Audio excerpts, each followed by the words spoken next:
ವೀಕ್ಷಕರೇ, ಯಾವುದೇ ಕಷ್ಟಗಳಾಗಿರ್ಬೋದು, ಯಾವುದೇ ಸಮಸ್ಯೆಗಳಾಗಿರ್ಬೋದು, ನಿಮಗಿರುವಂತಹ ಒಂದು ನೇರವಾದಂತಹ ಪರಿಹಾರ ಅಂತ ಅಂದರೆ ನಿಮ್ಮ ಸ್ಕ್ರೀನ್ ಮೇಲೆ ಡಿಸ್ಪ್ಲೇ ಆಗ್ತಿರುವಂತಹ ನಂಬರ್. ಈ ನಂಬರ್ಗೆ ಕರೆ ಮಾಡಿ ನಿಮ್ಮೆಲ್ಲ ಸಮಸ್ಯೆಗಳಿಗೆ ಪರಿಹಾರ ಪಡ್ಕೊಳ್ಳಿ. ತಪ್ಪದೇ ಈಗಲೇ ಕರೆ ಮಾಡಿ. ಯಾವುದೇ ರೀತಿಯ ಸಮಸ್ಯೆಗಳಿದ್ರೂ ಗುರುಮಾತಾ ನಿಮಗೆ ಪರಿಹಾರವನ್ನು ಕೊಡ್ತಾ ಹೋಗ್ತಾರೆ. ಗುರುಮಾತಾ, ಇನ್ನು ನಾವು ಇಂದಿನ ಒಂದಷ್ಟು ಸಂಚಿಕೆಗಳಲ್ಲಿ ಕುಲದೇವರ ಆರಾಧನೆ ಬಗ್ಗೆ ಮಾತಾಡಿದ್ವಿ. ಅಂದ್ರೆ ಮನದೇವರ ಆರಾಧನೆ ಬಹಳ ಮುಖ್ಯವಾಗಿರುತ್ತೆ. ಅಂದ್ರೆ ಯಾವ ದೇವರ ಆರಾಧನೆ ಮಾಡಬೇಕು, ಬರೀ ಇಂದಿನಿಂದ ನಮ್ಮ ಹಿರಿಯರು ಆಚರಣೆ ಮಾಡಿಕೊಂಡು ಪೂಜೆ ಮಾಡ್ಕೊಂಡು ಬಂದಿರುವಂತಹ ದೇವರ ಆರಾಧನೆ ಮಾಡಿದ್ರೆ ಸಾಕ, ಇವೆಲ್ಲ ವಿಚಾರದ ಬಗ್ಗೆ ಮಾತಾಡಿದ್ವಿ. ಅದರ ಜೊತೆಗೆ ಗಂಡು ದೇವರನ್ನ ಪೂಜೆ ಮಾಡ್ಬೇಕಾ ಅಥವಾ ಹೆಣ್ಣು ದೇವರನ್ನ ಪೂಜೆ ಮಾಡ್ಬೇಕಾ ಅನ್ನುವಂಥ ಒಂದು ಗೊಂದಲ ಎಲ್ಲರಲ್ಲೂ ಸಹ ಕಾಡಿತ್ತು. ಅದ್ರ ಬಗ್ಗೆ ನಾವು ಅವತ್ತು ನಿಲ್ಸದ ಮೇಲೂ ಸಹ ಇವತ್ತಿಗೆ ಸಾಕಷ್ಟು ಜನ ಪ್ರಶ್ನೆ ಮಾಡಿದ್ದಾರೆ. ಇದು ಇನ್ನೂ ಒಂದಷ್ಟು ವಿಚಾರದ ಬಗ್ಗೆ ನಾವು ತಿಳ್ಕೋಬೇಕು, ಇನ್ನು ಮತ್ತೊಂದಷ್ಟು ತಿಳ್ಕೋಬೇಕು ಅಂತ ಇದ್ರ ಬಗ್ಗೆ ತಿಳಿಸ್ಕೊಡ್ಬೋದು. ಅಂದ್ರೆ ಹೆಣ್ಣು ದೇವ್ರನ್ನ ಆಚರಣೆ ಮಾಡ್ಬೇಕಾ ಅಥವಾ ಗಂಡು ದೇವ್ರನ್ನ ಪೂಜೆ ಮಾಡ್ಬೇಕಾ? ನೋಡಿ, ಈಗ ಹೆಣ್ಣು ದೇವರು ಇಲ್ಲ ಗಂಡು ದೇವರು ಅನ್ನೋದು ಮುಖ್ಯನೇ ಅಲ್ಲ.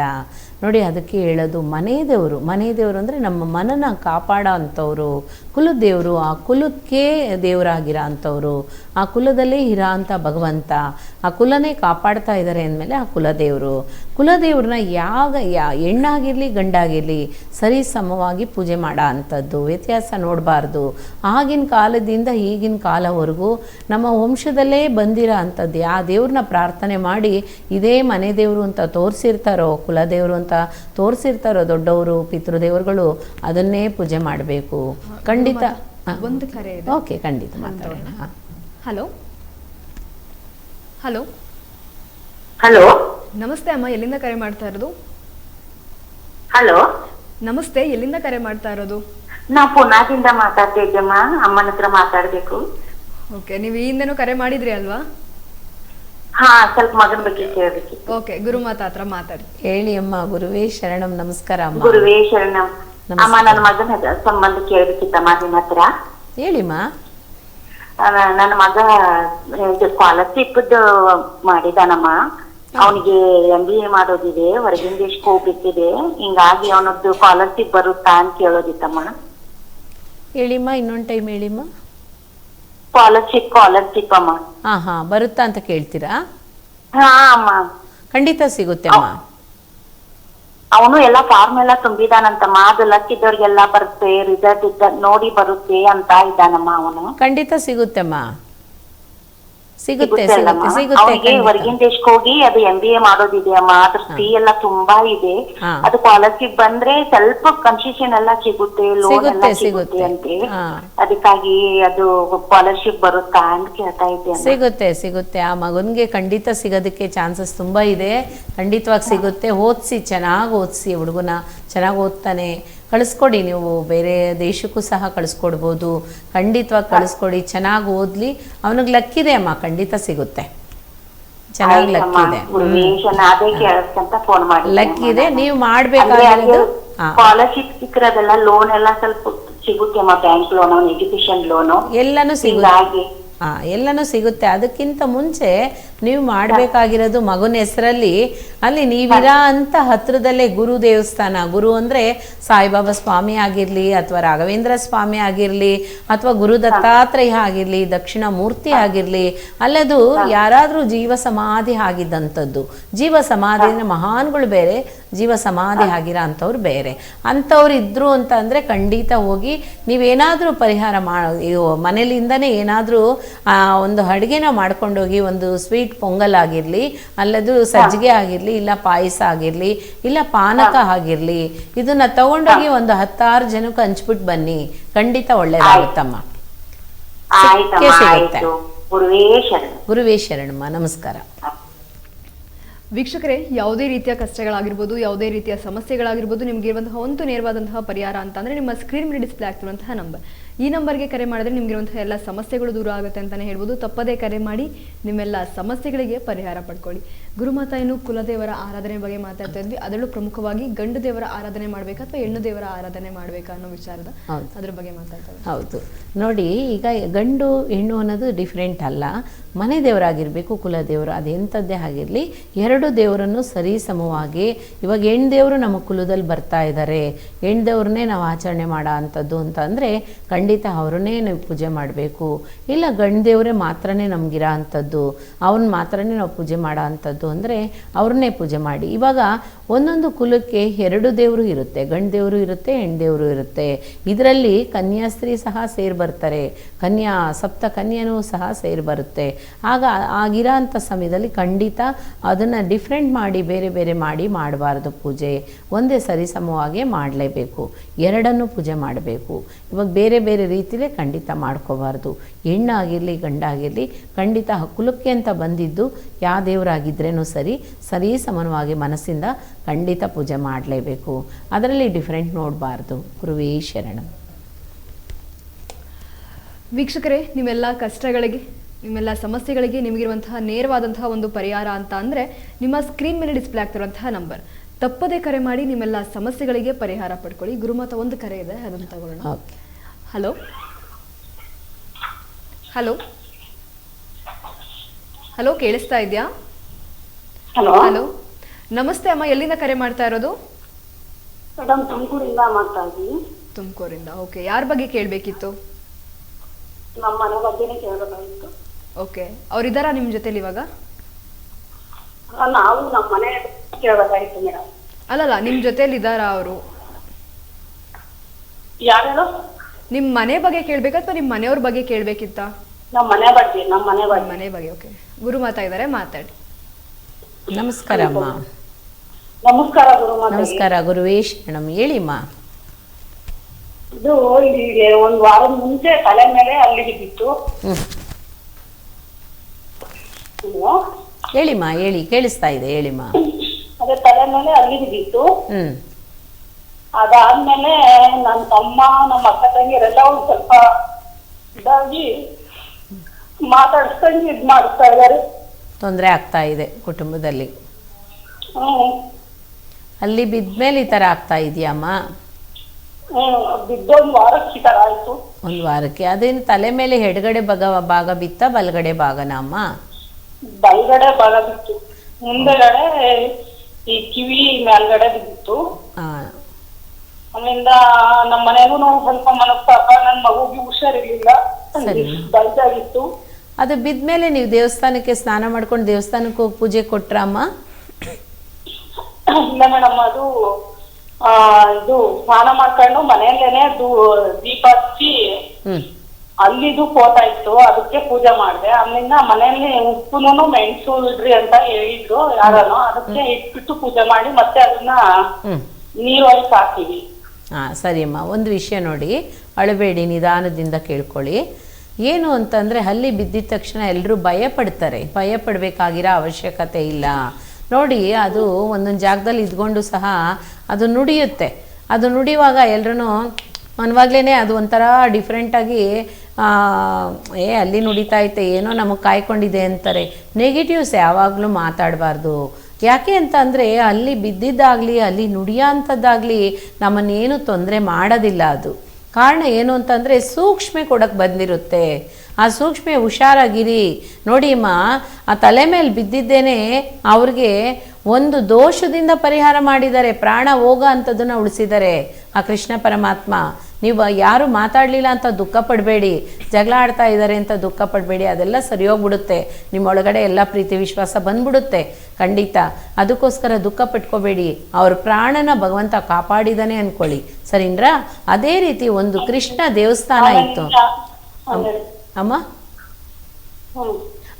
ಅದಕ್ಕೋಸ್ಕರ ನೀವು ಮನಸ್ಸಲ್ಲಿ ತುಂಬ ನೋವು ತಿನ್ನಬೇಡಿ. ಇದರಲ್ಲಿ ಯಾವುದ್ಯಾವುದೂ ಇಲ್ಲ. ಮಗಳಿಗೆ ಹುಷಾರು ತಪ್ತೀರ ಇರ್ಬೋದು, ಮಗನಿಗೆ ಹುಷಾರು ತಪ್ತೀರ ಇರ್ಬೋದು, ಎಂಥದ್ದೇ ಆಗಿರಲಿ, ಇದು ಸೂಕ್ಷ್ಮ ತೋರಿಸಿದ್ದಾರೆ. ಹುಷಾರಾಗಿರಿ ಅಂತ ಸೂಕ್ಷ್ಮ ತೋರಿಸಿದ್ದಾರೆ.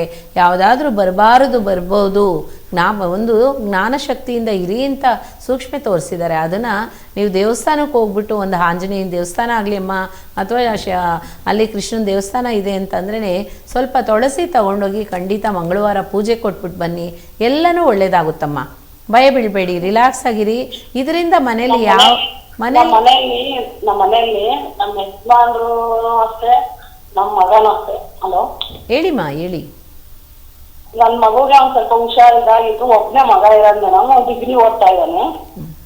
ಅವನು ಒಂದ್ ಸ್ವಲ್ಪ ಓದಲ್ಲಿ ಹಿಂದೆ ಇದ್ದಾನೆ, ತಲೆಗೆ ಹೋಗ್ತಿಲ್ಲ ಅವನು ಸ್ವಲ್ಪ ಓದಿ. ನೀವು ಫಸ್ಟ್ ಈ ಪೂಜೆ ಮಾಡಿ ಅಮ್ಮ. ಈ ಪೂಜೆ ಫಸ್ಟ್ ಮಾಡಬೇಕು. ಆಮೇಲೆ ಅಲ್ಲಿರೋ ಅಂಥದ್ದು ಎಲ್ಲ ಕಲಹನೂ ಸರಿಯಾಗುತ್ತಮ್ಮ, ಎಲ್ಲನೂ ಸರಿಯಾಗುತ್ತೆ. ಫಸ್ಟು ಕೃಷ್ಣನ ದೇವಸ್ಥಾನಕ್ಕೆ ಹೋಗಿ ನೀವು ತುಳಸಿ ಕೊಟ್ಟು ಪೂಜೆ ಕೊಟ್ಬಿಟ್ಟು ಬನ್ನಿ, ಆಮೇಲೆ ಒಂದೊಂದು ಸರಿಯಾಗ್ತಾ ಬರುತ್ತಮ್ಮ. ಇದು ನೀವು ಮಾಡಿ ಅಮ್ಮ. ನಮ್ಮ ಮನೆಯಲ್ಲಿ ನಮ್ ಗಂಡ ಯಜಮಾನ್ರಿಗೂ ನಮ್ಗೂ ಒಂದ್ ಸ್ವಲ್ಪ ಮನಸ್ತಾಪ, ಸುಮ್ಕೆ ಜಗಳ ಮಾಡ್ತಾರೆ, ಸುಮ್ಕೆ ಇದ್ ಮಾಡ್ತಿರ್ತಾರೆ ಮೇಡಮ್. ನಿಮ್ಮಲ್ಲಿ ತಪ್ಪಿದೆ ಅಮ್ಮ ಜಾಸ್ತಿ, ನೀವು ತುಂಬ ಜಾಸ್ತಿ ಕೋಪ ಪಡ್ತೀರಾ. ಅದೇ ರೀತಿ ನಿಮ್ಮಲ್ಲಿ ನೀವು ಎಲ್ಲನೂ ಟೆನ್ಷನ್ ಜಾಸ್ತಿ ತೋರಿಸ್ತೀರಾ, ಅದಕ್ಕೋಸ್ಕರನೇ ಅವರು ನಿಮ್ಮ ಹತ್ರ ಜಗಳಕ್ಕೆ ಬರೋದು. ನೀವು ಫಸ್ಟ್ ಅವ್ರನ್ನ ಸಂಶಯ ಪಡೋದು ನಿಲ್ಲಿಸಿಮ್ಮ, ಸಂಶಯ ಪಡಬಾರ್ದು. ನಿಮಗೆ ಜಾಸ್ತಿ ಇದೆ ಸಂಶಯ ಗುಣ, ಅದನ್ನು ನೀವು ತಾಳ್ಮೆಯಿಂದ ನಿಲ್ಲಿಸ್ಬೇಕು. ಅದನ್ನು ಸರಿ ಮಾಡ್ಕೊಂಡ್ರಿ ಅಂದರೆ ನಿಮ್ಮ ಮನೇಲಿ ಎಲ್ಲನೂ ಸರಿ ಹೋಗುತ್ತೆ. ಎಲ್ಲ ಸ್ಟಾರ್ಟ್ ಆಗೋದು ನೋಡಿ ಈ ಲೇಡೀಸಿಂದನೇ. ಖಂಡಿತ ಅದನ್ನು ಸರಿಪಡಿಸ್ಕೊಂಡ್ರೆ, ಜೆಂಟ್ಸು ಇದ್ದಾರೆ ಇಲ್ಲ ಅಂತ ನಾನು ಹೇಳ್ತಾ ಇಲ್ಲ, ಸುಮ್ಮನೆ ಎಲ್ಲ ವಿಷಯಕ್ಕೂ ಬೇಕಾದಂಗೆ ಮಾತಾಡೋ ಅಂಥವ್ರು ಇರ್ತಾರೆ. ಅದನ್ನೆಲ್ಲ ತಾಳ್ಮೆಯಿಂದ ಇರಬೇಕು. ಅದರಲ್ಲೂ ಆಧ್ಯಾತ್ಮಿಕದಲ್ಲಿ ಇರೋ ಅಂಥದ್ದು ನಾವು ಆಧ್ಯಾತ್ಮಿಕದ ಬಗ್ಗೆಯಿಂದ ನಾವು ಮಾತಾಡೋ ಅಂಥದ್ದಾದರೆ ಖಂಡಿತ ಭಗವಂತನಿಗೆ ಭಯ ಪಡಲೇಬೇಕು. ನೀವು ಸ್ವಲ್ಪ ಮಾತಾಡೋ ಅಂಥದ್ದನ್ನು ಕಮ್ಮಿ ಮಾಡಿ, ಅದೇ ರೀತಿ ಕೋಪ ಪಡೋ ಅಂಥದ್ದನ್ನು ಕಮ್ಮಿ ಮಾಡಿ. ಫಸ್ಟು ಸಂಶಯ ಹುಟ್ಟಿತು ಅಂದರೆ ಆ ಕುಟುಂಬ ಚೆನ್ನಾಗಿರಲ್ಲಮ್ಮ. ಖಂಡಿತ ಆ ಸಂಶಯದಿಂದ ಹೊರಗಡೆ ಬಂದ್ಬಿಡಿ, ಆವಾಗಲೇ ನೀವು ನೆಮ್ಮದಿಯಾಗಿರೋಕ್ಕಾಗೋದು ಸಹ. ಖಂಡಿತ ಒಳ್ಳೆಯದಾಗಲಿ. ಆ ಭಗವಂತನ ಆಶೀರ್ವಾದ ನಿಮಗೆ ಸದಾಕಾಲ ಇರಲಿಮ್ಮ. ಗುರುವೇ ಶರಣಮ್ಮ. ವೀಕ್ಷಕರೇ, ಯಾವುದೇ ರೀತಿಯ ಸಮಸ್ಯೆಗಳಾಗಿರ್ಬೋದು, ಯಾವುದೇ ರೀತಿಯ ಕಷ್ಟಗಳಾಗಿರ್ಬೋದು, ನಿಮಗಿರುವಂತಹ ಒಂದು ಪರಿಹಾರ ಅಂತ ಅಂದರೆ ನಿಮ್ಮ ಸ್ಕ್ರೀನ್ ಮೇಲೆ ಡಿಸ್ಪ್ಲೇ ಆಗ್ತಿರುವಂತಹ 9743554266 ಈ ಸಂಖ್ಯೆಗೆ ಕರೆ ಮಾಡೋದ್ರಿಂದ ನಿಮಗಿರುವಂತಹ ಎಲ್ಲ ರೀತಿಯ ಸಮಸ್ಯೆಗಳು ಪರಿಹಾರ ಆಗ್ತಾ ಹೋಗುತ್ತೆ. ಶಿಕ್ಷಣ ಆಗಿರ್ಬೋದು, ಉದ್ಯೋಗ ಆಗಿರ್ಬೋದು, ದಾಂಪತ್ಯದಲ್ಲಿ ಕಲಹ ಉಂಟಾಗ್ತಾ ಇರುವಂಥದ್ದಿರ್ಬೋದು, ಮನೆ ಕಟ್ಟೋ ವಿಚಾರದಲ್ಲಿ ತೊಂದರೆ ಉಂಟಾಗೋದಿರ್ಬೋದು, ಅರ್ಧಕ್ಕೆ ನಿಂತಿರುವಂತಹ ವಿಚಾರಗಳಾಗಿರ್ಬೋದು, ಈ ರೀತಿ ಸಾಕಷ್ಟು ಸಮಸ್ಯೆಗಳನ್ನು ನೀವು ಎದುರಿಸ್ತಾನೆ ಇರ್ತೀರಾ. ಇಂತಹ ಸಮಸ್ಯೆಗಳಿಗೆ ನಿಮಗಿರಂತಹ ಒಂದು ಪರಿಹಾರ ಅಂತಂದರೆ ನಿಮ್ಮ ಸ್ಕ್ರೀನ್ ಮೇಲೆ ಡಿಸ್ಪ್ಲೇ ಆಗ್ತಿರುವಂತಹ ನಂಬರ್. ತಪ್ಪದೇ ಕರೆ ಮಾಡಿ ನಿಮ್ಮೆಲ್ಲ ಸಮಸ್ಯೆಗಳಿಗೆ ಪರಿಹಾರ ಪಡ್ಕೊಳ್ಳಿ. ಗುರುಮಾತಾ, ಇನ್ನು ಕುಲದೇವರ ಆರಾಧನೆ ಬಗ್ಗೆ ಮಾತಾಡ್ತಾ ಇದ್ವಿ, ಇದ್ರ ಬಗ್ಗೆ ಖಂಡಿತ ನೋಡಿಮ್ಮ. ಹೇಗೆ ಅಂತಂದರೆ ಅದಕ್ಕೆ ಹೇಳೋದು, ಎಂಥ ದೇವರೇ ಆಗಿರಲಿ, ಆ ಮನೆ ದೇವರಾಗಲಿ ಕುಲದೇವರಾಗಲಿ, ಖಂಡಿತ ನಮ್ಮ ನಿಷ್ಠೆಯಿಂದ ಭಕ್ತಿಯಿಂದ ಪೂಜೆ ಮಾಡಿ. ವರ್ಷಕ್ಕೊಮ್ಮೆ ದೂರದಲ್ಲಿದೆ ದೇವಸ್ಥಾನ, ನಾವು ಹೋಗಿ ಬರೋಕ್ಕಾಗಲ್ಲ, ಒಂದು ರಾತ್ರಿ ಟ್ರಾವೆಲ್ ಮಾಡಬೇಕು, ಈ ಥರ ಎಲ್ಲ ಇರೋಂಥವ್ರೆಲ್ಲನೂ ಖಂಡಿತ ವರ್ಷಕ್ಕೊಮ್ಮೆ ಆದರೂ ಹೋಗಿ ಆ ಭಗವಂತನಿಗೆ ಪೂಜೆ ಕೊಟ್ಬಿಟ್ಟು ಬಂದರೆ, ಯಾರು ಕುಲದೇವ್ರನ್ನ ತುಂಬಾ ಇಷ್ಟಪಟ್ಟು ಪೂಜೆ ಮಾಡ್ತಾರೋ ಆ ವಂಶ ಚೆನ್ನಾಗಿ ಉದ್ಧಾರ ಅದೇ ಆಗುತ್ತೆ. ಯಾಕೆ ಅಂತ ಅಂದರೆ, ಎಷ್ಟು ಕುಲದೇವ್ರನ್ನ ನಾವು ಪ್ರಾರ್ಥನೆ ಮಾಡ್ತಾ ಇರ್ತೀವೋ ಅಷ್ಟು ನಮಗೆ ಬೆನಿಫಿಟ್ ಆಗ್ತಾನೇ ಇರುತ್ತೆ. ಯಾವಾಗ ಮಾಡೋಕ್ಕಾಗಲ್ವೋ ಎಲ್ಲ ತಡೆನೂ ಅಲ್ಲಿ ಸ್ಟಾರ್ಟ್ ಆಗಿಬಿಡುತ್ತೆ. ಅದಕ್ಕೆ ಹೇಳೋದು, ಮನೆ ದೇವ್ರನ್ನ ಆಗಲಿ ಯಾವ ಕಾರಣಕ್ಕೂ ಸರಿ ನಾವು ಅವಾಯ್ಡ್ ಮಾಡ್ಕೋಬಾರ್ದು. ದೂರದಲ್ಲಾಗಲಿ, ಅದರಲ್ಲೂ ನೋಡಿ ಗಂಡಸರಾದವರು ಖಂಡಿತ ಹೋಗಲೇಬೇಕು. ವರ್ಷಕ್ಕೊಮ್ಮೆ ಆದರೂ ಹೋಗಿ ಆ ಭಗವಂತನ ಪೂಜೆ ಕೊಟ್ಟು ಅಭಿಷೇಕ ಮಾಡಿಸ್ಕೊಬಂದರು ಅಂದರೆ ಖಂಡಿತ ಉದ್ಧಾರ ಆಗುತ್ತೆ. ಒಬ್ಬೊಬ್ರು ಏನು ಮಾಡ್ತಾರೆ, ನಾನು ಹೋಗಲ್ಲ, ನನ್ನ ಮನೆಯಲ್ಲಿ ನಮ್ಮ ಹೆಂಗಸ್ರೇ ಹೋಗೋದು, ನಾನು ಯಾವ ದೇವಸ್ಥಾನಕ್ಕೂ ಹೋಗಲ್ಲ, ಎಲ್ಲ ಅವ್ರಿಗೆ ಬೇರೆ ಕೆಲಸ ಇಲ್ಲ, ಹೋಗ್ತಾ ಇರ್ತಾರೆ ಬರ್ತಾ ಇರ್ತಾರೆ, ನಾನು ಯಾವುದಕ್ಕೂ ಮನೆ ದೇವ್ರು ಯಾವುದು ಅಂತಲೇ ನನಗೆ ಗೊತ್ತಿಲ್ಲ ಅಂತಾರೆ. ಕಾರಣ ಆ ವಂಶದಲ್ಲಿ ಹುಟ್ಟು ಆ ಪಿತೃದೇವರುಗಳು ಪಾಲನೆ ಮಾಡ್ಕೊಬಂದಿದ್ದಂಥದ್ದು, ಮುಂದಿನವರೆಲ್ಲ ಏನೇನು ಮಾಡಿದಾರೋ ಇಂದಿನ ಕಾಲದಿಂದ ಬಂದಿರೋ ಅಂಥದ್ದನ್ನೇ ಮರೆತುಬಿಡ್ತಾರೆ. ಕಾರಣ ಮರೆತುಬಿಟ್ಟು ತುಂಬಾ ಹುಷಾರಿಲ್ಲ, ತುಂಬಾ ನನಗೆ ಲಾಸ್ ಆಗ್ತಾಯಿದೆ, ತುಂಬ ನನಗೇನೇನೂ ಪ್ರಯೋಜನ ಇಲ್ದಿರ ನಾನು ಬಾಳ್ತಾ ಇದ್ದೀನಿ ಅನ್ನೋ ಟೈಮಲ್ಲಿ ಮನೆ ದೇವ್ರನ್ನ ಹುಡುಕ್ತಾರೆ.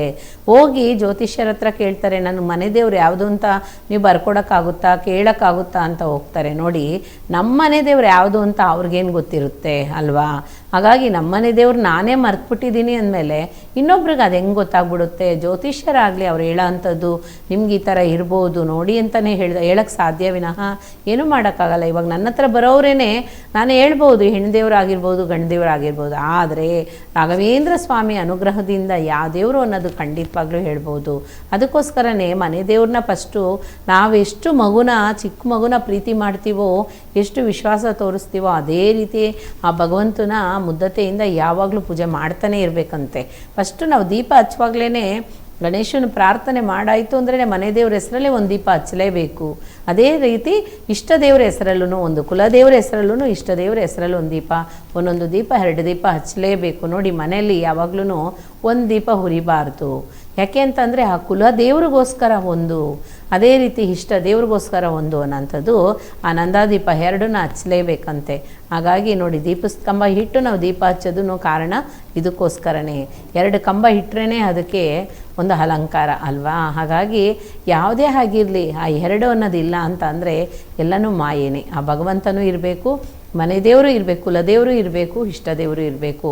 ಎಲ್ಲನೂ ಅನುಕೂಲತೆ ಮಾಡಲಿ. ಕುಲದೇವರ ಆಶೀರ್ವಾದ ಸದಾಕಾಲ ಎಲ್ರಿಗೂ ಇರಲಿ. ಅವರವ್ರ ಕುಲದೇವ್ರನ್ನ ಮರಿಬೇಡಿ. ಖಂಡಿತ ಹೋಗಿ ಪೂಜೆ ಕೊಡಿ. ರಾಘವೇಂದ್ರ ಸ್ವಾಮಿಗೆ ಭಕ್ತರು ಇಷ್ಟ ಆಗಬೇಕು. ಅವ್ರ ಭಕ್ತರಾಗಬೇಕು ಅಂದರೆ ಯಾರು ಕುಲದೇವ್ರನ್ನ ಪ್ರೀತಿ ಜಾಸ್ತಿ ಮಾಡ್ತಾರೆ, ಪೂಜೆ ಜಾಸ್ತಿ ಮಾಡ್ತಾರೆ, ನಿಷ್ಠೆಯಿಂದ ಇರ್ತಾರೆ, ಅವ್ರನ್ನ ರಾಘವೇಂದ್ರ ಸ್ವಾಮಿಗೆ ತುಂಬಾ ಇಷ್ಟ ನೋಡಿ. ಅದಕ್ಕೋಸ್ಕರನೇ ರಾಘವೇಂದ್ರ ಸ್ವಾಮಿನೂ ಅವತಾರ ಮಹಾಪುರುಷ, ಅವ್ರನ್ನ ಕುಲದೇವ್ರನ್ನ ಅಷ್ಟು ಇಷ್ಟವಾಗಿ ಪೂಜೆ ಮಾಡಿದಾರಂತೆ. ಹಾಗಾಗಿ ಕುಲದೇವ್ರನ್ನ ಮರಿಬಾರ್ದು. ಖಂಡಿತ ಪೂಜೆ ಮಾಡಿ ಎಲ್ಲ ಅನುಕೂಲತೆ ಕೊಡಲಿ ಭಗವಂತ. ಗುರುಮಾತ ಒಂದು ಕರೆ ಇದೆ, ಅದನ್ನು ತಗೊಳ್ಳೋಣ. ಮಾಡೋಣ. ಹಲೋ ಹಲೋ, ನಮಸ್ತೆ ಅಮ್ಮ, ಎಲ್ಲಿಂದ ಕರೆ ಮಾಡ್ತಾ ಇರೋದು? ನಾವು ದೇವನಹಳ್ಳಿಯಿಂದಮ್ಮ. ಯಾರ ಬಗ್ಗೆ ಕೇಳಬೇಕಿತ್ತು? ಕಾಲು ನೋವು, ಅದಕ್ಕೆ ನಿಮ್ಮ ಬಗ್ಗೆನೇ ಕೇಳಬೇಕಿತ್ತಾ? ಓಕೆ, ಗುರುಮಾತಾ ಇದ್ದಾರೆ, ಮಾತಾಡಿ. ಅಮ್ಮ ನಮಸ್ಕಾರಮ್ಮ. ಅಮ್ಮ ಕಾಲು ನೋವು, ಕಾಲುಗಳೆಲ್ಲ ಊದ್ಕೊಂತವೆ. ಎಲ್ಲಿ ಹಾಸ್ಪಿಟ್ಲ್ ಸ್ಕ್ಯಾನಿಂಗ್ ಎಲ್ಲ ಮಾಡಿಸಿದ್ರು, ಮಾತ್ರೆ ಕೊಟ್ರು, ಅವಾಗ ಮೇಲೆ ಹತ್ತದೆ, ಮತ್ತೆ ಅಲ್ಲಿಗೆ ನೋವು ಬರ್ತೈತೆ. ಸ್ವಲ್ಪ ವಾಕಿಂಗ್ ಮಾಡಬೇಕಾಗಿತ್ತು ನೀವು ಅಮ್ಮ. ಮಾಡ್ತಾ ಇದ್ದೀನಮ್ಮ. ವಾಕಿಂಗ್ ಮಾಡಿ. ನೀರು ಜಾಸ್ತಿ ಇದೆ ಮೈಯಲ್ಲಿ ಅನಿಸುತ್ತೆ, ಅದಕ್ಕೆ ಕಾಲು ಊತ ಬರ್ತಾ ಇದೆ. ನೀರಿದೆ ಮೈಯಲ್ಲಿ. ಅದೇ ರೀತಿ ಎಣ್ಣೆ ಮಂತ್ರಿಸ್ಕೊಡ್ತೀನಮ್ಮ ನಾನು. ನಿಮ್ಮ ಅಡ್ರೆಸ್ ಕಳಿಸ್ಕೊಡಿ, ಎಣ್ಣೆ ಕಳಿಸ್ತೀನಿ. ಅದು ಎಣ್ಣೆನೂ ಸಹ ಹಚ್ಚಿ. ಆದ್ರೂ ಡಾಕ್ಟ್ರ್ ಹೇಳಿರೋ ಅಂಥದ್ದನ್ನು ಮರಿಬಾರ್ದು ನೋಡಿ. ಕಾಲೆಲ್ಲ ಊದ್ಕೊಳ್ತಾ ಇದೆ, ಕಾಲು ಊತ ಕಮ್ಮಿ ಆಗ್ತಾ ಇಲ್ಲ, ಯಾವಾಗ ನೋಡಿದ್ರು ಕಾಲು ದಪ್ಪ ಆಗ್ತಾ ಇದೆ ಅಂತ ಅಂದರೆ ಖಂಡಿತ ನಮಗೇನಾದರೂ ಕಿಡ್ನಿಲೇ ಸಪೋಸ್ ಕಲ್ಲಿದ್ರೆ, ಇಲ್ಲ ಅಂತಂದರೆ ಕಿಡ್ನಿಲಿ ಏನಾದರೂ ಪ್ರಾಬ್ಲಮ್ ಆಗ್ತಾ ಇದ್ರೆ ಮಾತ್ರನೇ ಆ ರೀತಿ ಆಗೋದಕ್ಕೆ ಚಾನ್ಸಸ್ ಇರುತ್ತಮ್ಮ. ಖಂಡಿತ ನೀವು ಡಾಕ್ಟ್ರನ್ನ ನೋಡಬೇಕು. ಸ್ಕ್ಯಾನ್ ಮಾಡಿದ್ದಾರೆ, ಎಲ್ಲ ಹೇಳಿದ್ದಾರೆ ಅಂತ ಒಬ್ರಿಗಿಂತ ಇಬ್ಬರು ಡಾಕ್ಟ್ರನ್ನ ನೀವು ನೋಡೋದು ತುಂಬಾ ಒಳ್ಳೇದಮ್ಮ. ಯಾಕೆ ಅಂತಂದರೆ ನೀವು ವಾಕಿಂಗ್ ಮಾಡಿನೂ ಅದು ಸಣ್ಣ ಆಗ್ತಾ ಇಲ್ಲ. ಗುರುವೇ ಶರಣಂ. ಕಾಲು ಸಣ್ಣ ಆಗ್ತಾ ಇಲ್ಲ, ನಮ್ಗೆ ಅದೇ ರೀತಿ ಇದೆ ಅಂತಂದರೆ ಖಂಡಿತ ಇನ್ನೊಂದು ಟೈಮ್ ಇನ್ನೊಂದು ಡಾಕ್ಟ್ರ್ ಹತ್ರ ಹೋಗಿ ನೋಡಿಸಿ ಒಳ್ಳೇದಾಗಲಿ ಅಮ್ಮ. ಆಯ್ತು, ನಮಸ್ಕಾರಮ್ಮ. ಕರೆ ಮಾಡಿದ್ದಕ್ಕಾಗಿ ಧನ್ಯವಾದ ಅಮ್ಮ. ಇನ್ನು ವೀಕ್ಷಕರೇ, ಯಾವುದೇ ರೀತಿಯ ಕಷ್ಟಗಳಾಗಿರ್ಬೋದು, ಯಾವುದೇ ರೀತಿಯ ಸಮಸ್ಯೆಗಳಾಗಿರ್ಬೋದು, ನಿಮಗೆ ಒಂದು ಪರಿಹಾರ ಅಂತ ಅಂದರೆ ನಿಮ್ಮ ಸ್ಕ್ರೀನ್ ಮೇಲೆ ಡಿಸ್ಪ್ಲೇ ಆಗ್ತಿರುವಂತಹ ನಂಬರ್ 9743554266 ಈ ಸಂಖ್ಯೆಗೆ ಕರೆ ಮಾಡೋದ್ರಿಂದ ನಿಮ್ಮೆಲ್ಲ ಸಮಸ್ಯೆಗಳು ಸಹ ಪರಿಹಾರ ಸಿಗುತ್ತೆ. ಅದೇ ರೀತಿಯಾಗಿ ಯಾವುದೇ ರೀತಿಯ ಸಮಸ್ಯೆಗಳಾಗಿರ್ಬೋದು, ಶಿಕ್ಷಣ ಆಗಿರ್ಬೋದು, ಉದ್ಯೋಗ ಆಗಿರ್ಬೋದು, ಮದುವೆ ವಿಳಂಬ ಆಗ್ತಾ ಇರುವಂಥದ್ದಾಗಿರ್ಬೋದು, ದಾಂಪತ್ಯದ ಕಲಹ ಆಗಿರ್ಬೋದು, ಈ ರೀತಿಯ ಸಾಕಷ್ಟು ಸಮಸ್ಯೆಗಳಿಗೆ ನಿಮಗಿರುವಂತಹ ಒಂದು ಪರಿಹಾರ ಅಂತ ಅಂದರೆ ನಿಮ್ಮ ಸ್ಕ್ರೀನ್ ಮೇಲೆ ಡಿಸ್ಪ್ಲೇ ಆಗ್ತಿರುವಂತಹ ನಂಬರ್. ಆ ಸಂಖ್ಯೆಗೆ ಕನೆಕ್ಟ್ ಆಗ್ತಾ ಇಲ್ಲ, ಲೈನ್ ಸಿಗ್ತಾ ಇಲ್ಲ ಅನ್ನುವಂಥವ್ರು ನೇರ ಭೇಟಿಗಾಗಿ ಸಂಪರ್ಕಿಸಿ ಅನ್ನುವಂತಹ ನಂಬರ್ ಇದೆ. ಆ ಸಂಖ್ಯೆಗೂ ಸಹ ನೀವು ಕರೆ ಮಾಡ್ಬೋದು. ತಪ್ಪದೇ ಕರೆ ಮಾಡಿ ನಿಮ್ಮೆಲ್ಲ ಸಮಸ್ಯೆಗಳಿಗೆ ಪರಿಹಾರ ಪಡ್ಕೊಳ್ಳಿ.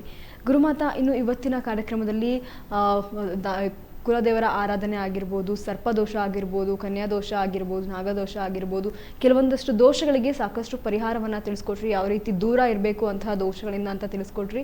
ಅದೇ ರೀತಿಯಾಗಿ ಕುಲದೇವರ ಆರಾಧನೆಯಲ್ಲಿ ಗಂಡು ದೇವರ ಆರಾಧನೆ ಮಾಡಬೇಕಾ, ಹೆಣ್ಣು ದೇವರ ಆರಾಧನೆ ಮಾಡಬೇಕಾ ಅನ್ನೋ ವಿಚಾರಕ್ಕೆ ನಿಮ್ಮ ಹತ್ರನೇ ಸಾಕಷ್ಟು ಜನ ಪ್ರಶ್ನೆ ಕೇಳಿದ್ರು. ಅದಕ್ಕೂ ಸಹ ಉತ್ತರ ಕೊಟ್ಟರು. ಹೋಗ್ತಿ. ಧನ್ಯವಾದಗಳು. ನಮಸ್ಕಾರ. ವೀಕ್ಷಕರೇ, ಕೇಳಿದ್ರಲ್ವಾ, ಇವತ್ತಿನ ಕಾರ್ಯಕ್ರಮದ ಸಂಚಿಕೆಯಲ್ಲಿ ಬಹಳಷ್ಟು ವಿಚಾರದ ಬಗ್ಗೆ ಮಾತಾಡ್ತಾ ಹೋದ್ವಿ. ಎಲ್ಲ ರೀತಿಯಲ್ಲೂ ಸಹ ನಿನ್ನೆ ನಡೆದಂತಹ ಕಾರ್ಯಕ್ರಮದಲ್ಲಿ ಯಾವೆಲ್ಲ ರೀತಿಯಲ್ಲಿ ದೋಷಗಳು ಕಾಡುತ್ತೆ, ಯಾಕೆ ನಾವು ಆ ದೋಷಗಳಿಂದ ಮುಕ್ತಿಯನ್ನು ಪಡ್ಕೋಬೇಕು, ಇಲ್ಲ ಅಂದರೆ ಮುಂದಿನ ಜೀವನದಲ್ಲಿ ಯಾವೆಲ್ಲ ರೀತಿಯ ತೊಂದರೆಗಳು ನಮ್ಮನ್ನು ಕಾಡುತ್ತೆ, ಇವೆಲ್ಲ ರೀತಿಯಲ್ಲೂ ಸಹ ಮಾತಾಡಿದ್ವಿ. ಅದೇ ರೀತಿಯಾಗಿ ಇವತ್ತಿನ ಕಾರ್ಯಕ್ರಮದಲ್ಲಿ ಕುಲದೇವರ ಆರಾಧನೆ ಎಷ್ಟು ಅಗತ್ಯ ಆಗುತ್ತೆ, ನಾವು ಹೆಣ್ಣು ದೇವರ ಆರಾಧನೆ ಮಾಡಬೇಕಾ, ಗಂಡು ದೇವರ ಆರಾಧನೆ ಮಾಡಬೇಕಾ, ಇವೆಲ್ಲದಕ್ಕೂ ಸಹ ನಿಮಗೆ ಕ್ಲಾರಿಟಿಯನ್ನು ಕೊಟ್ಟಿದ್ದಾರೆ ಗುರುಮಾತಾ. ಇನ್ನು ಗುರುಮಾತಾ ಬಗ್ಗೆ ಒಂದಷ್ಟು ವಿಚಾರದ ಮಾತಾಡೋದಾದರೆ ಸಾಕಷ್ಟು ವಿಚಾರಗಳಿದೆ. ಬರೀ ಧ್ವನಿ ಮುಖಾಂತರ ಯಾರು ನಿಮಗೆ ಅಷ್ಟು ಸುಲಭವಾಗಿ ನಿಮ್ಮಲ್ಲಿರುವಂತಹ ಸಮಸ್ಯೆಯನ್ನು ಗುರುತಿಸಿ ತಿಳಿಸಲ್ಲ. ಆದರೆ ಕೇವಲ ಗುರುಮಾತಾ ನಿಮ್ಮ ಧ್ವನಿ ಮುಖಾಂತರ ನಿಮಗಿರುವಂತಹ ಸಮಸ್ಯೆಗಳನ್ನು ಗುರುತಿಸಿ ಎಲ್ಲ ರೀತಿಯಲ್ಲೂ ಸಹ ನಿಮಗೆ ಪರಿಹಾರವನ್ನು ಕೊಡ್ತಾ ಹೋಗ್ತಾರೆ. ಮಂತ್ರಗಳನ್ನು ಹೇಳೋದಾಗಿರ್ಬೋದು, ನಿಮ್ಮ ಕಿವಿಯಲ್ಲಿ ಮಂತ್ರಗಳನ್ನು ಹೇಳೋದ್ರಿಂದ ನಿಮಗಿರುವಂತಹ ಆರೋಗ್ಯದ ಸಮಸ್ಯೆ ಏನಿದೆ ಅವು ಪರಿಹಾರ ಆಗುತ್ತೆ ಅಂತಲೇ ಹೇಳ್ಬೋದು. ಹೊಟ್ಟೆ ನೋವಾಗಿರ್ಬೋದು, ತಲೆನೋವಾಗಿರ್ಬೋದು, ಇಲ್ಲ ಅಂದರೆ ಯಾವುದಾದ್ರು ಆಕ್ಸಿಡೆಂಟ್ ಆಗಿ ನೀವು ಹಳೆ ನೆನಪುಗಳನ್ನು ಮರ್ತಿರುವಂಥವ್ರಾಗಿರ್ಬೋದು, ಇಂತಹ ಸಾಕಷ್ಟು ಕೇಸ್ಗಳಿಗೆ ಗುರುಮಾತಾ ಈಗಾಗಲೇ ಪರಿಹಾರವನ್ನು ಕೊಟ್ಟಿದ್ದಾರೆ ಅಂತಲೇ ಹೇಳ್ಬೋದು. ಇವಾಗಲೂ ಸಹ ಇತ್ತೀಚೆಗೆ ಒಬ್ಬರಿಗೆ ಆದಂತಹ ಆಕ್ಸಿಡೆಂಟ್ಗೂ ಸಹ ಅವರು ಇವಾಗ ಪರಿಹಾರವನ್ನು ಕೊಡ್ತಾ ಇದ್ದಾರೆ. ಆ ಸಮಸ್ಯೆಯನ್ನು ಯಾವ ರೀತಿ ಬಗೆಹರಿಸಬೇಕು ಅನ್ನೋದ್ರ ಕಡೆ ಸಹ ಗಮನ ಕೊಡ್ತಾ ಇದ್ದಾರೆ. ಯಾವುದೇ ರೀತಿಯ ಸಮಸ್ಯೆಗಳಾಗಿರ್ಬೋದು, ಈ ರೀತಿ ಆರೋಗ್ಯದ ಸಮಸ್ಯೆಗಳಾಗಿರ್ಬೋದು, ಪ್ರತಿಯೊಂದಕ್ಕೂ ಸಹ ಪರಿಹಾರ ಇದೆ. ತಪ್ಪದೆ ನಾಳಿನ ಕಾರ್ಯಕ್ರಮದಲ್ಲಿ ಇವತ್ತು ಕರೆ ಮಾಡಿದಂತಹವರಿಗೆ ಲೈನ್ ಸಿಕ್ಕಿಲ್ಲ ಅಂದರೆ ನಾಳೆಯ ಕಾರ್ಯಕ್ರಮದಲ್ಲಿ ನೀವು ಕರೆ ಮಾಡ್ಬೋದು. 8 ಗಂಟೆಯಿಂದ 9 ಗಂಟೆವರೆಗೂ ಸಹ ಈ ಪ್ರೋಗ್ರಾಮ್ ಲೈವಲ್ಲಿ ಇರುತ್ತೆ. ತಪ್ಪು ಸಮಸ್ಯೆಗಳಿಗೆ ಪರಿಹಾರ ಪಡ್ಕೊಳ್ಳಿ. ಇದಾಗಿತ್ತು ಈ ಕ್ಷಣದ ಸುದ್ದಿ. ಮತ್ತಷ್ಟು ಅಪ್ಡೇಟ್ಸ್ಗಾಗಿ ನೀವು ನೋಡ್ತಾ ಇರಿ ಸ್ಪೀಡ್ ನ್ಯೂಸ್ ಕನ್ನಡ. ಸುದ್ದಿ ನಿಮ್ಮದು, ವೇಗ ನಮ್ಮದು. पूज्याय राघवेन्द्राय सत्यधर्मरताय च